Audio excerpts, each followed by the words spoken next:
was in a lot of shock for like quite some time. I would say like I didn't really understand what happened for maybe like 2 months. Like one of my coworkers picked me up from like the house the next morning, and I just like I couldn't really walk. Like I was still really drunk, and I ended up being drunk until like 4 the next day. And a lot of people had to break it to me that none of it sounded consensual.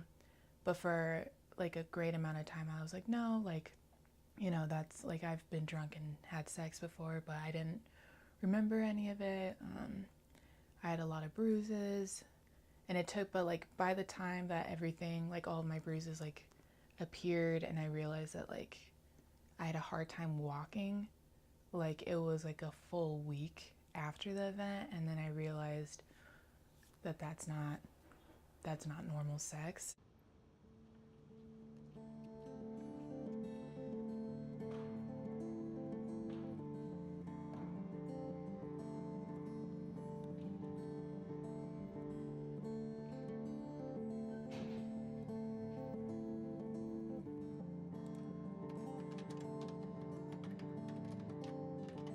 I'm Teresa Rowe, and I am the Director of Prevention and Education for the Office of Institutional Equity and Compliance. One of the biggest barriers to reporting is even identifying what happened to a person as something that was not okay. I think the Me Too movement and issues with Brett Kavanaugh and our political process and things like that, I think that has changed that threshold a little bit for people. 61% of people actually telling anyone. 93% of those people talked to a friend. That's all they did. So friends, other students are doing a lot of the work in terms of supporting people who have had really bad experiences. And so then 8%, the national average when you look at college campuses has ran between 5 and 10%. Here we are at 8%. That's a pretty small slice of the problem that's actually getting reported to our office. So my name's Jessica Ladd-Wiebert. I'm the Director of the Office of Victim Assistance at CU Boulder. What I'm seeing is that people don't always know all their rights and options or what exactly reporting entails. So while I don't have numbers on the percentage of who does or does not report, I do see that people are often surprised to know what it might actually look like. So Title IX is been around for over 40 years. That's someone's right and option to know about if they've experienced sexual misconduct, which can include sex offenses, sexual harassment, sexual assault, also partner abuse and stalking. And so we let people know what Title IX really is.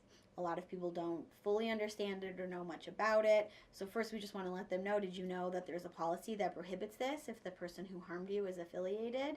And would you like to know more what that process looks like? It's separate from the criminal process.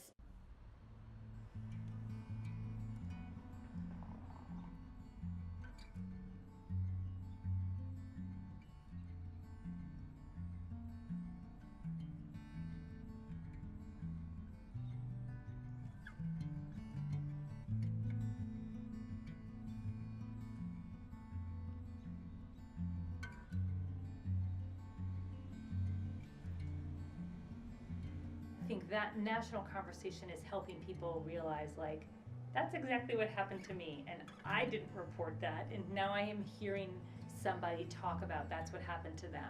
Yeah, what happened to me wasn't okay. I don't think it's necessarily keeping bad things from happening, but I do think it's helping people recognize when something has happened to them in the past or something happens to them that this sounds awfully familiar to what other people have said happened to them, and that's not okay. You could be having like a good day or a good month, but like that's still always waiting on you.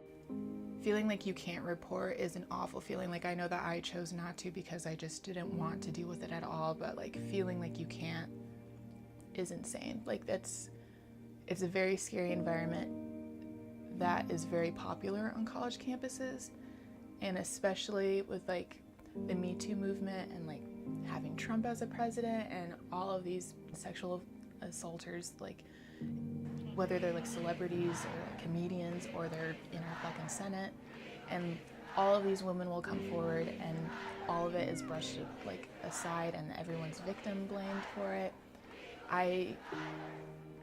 It makes me very terrified for everyone.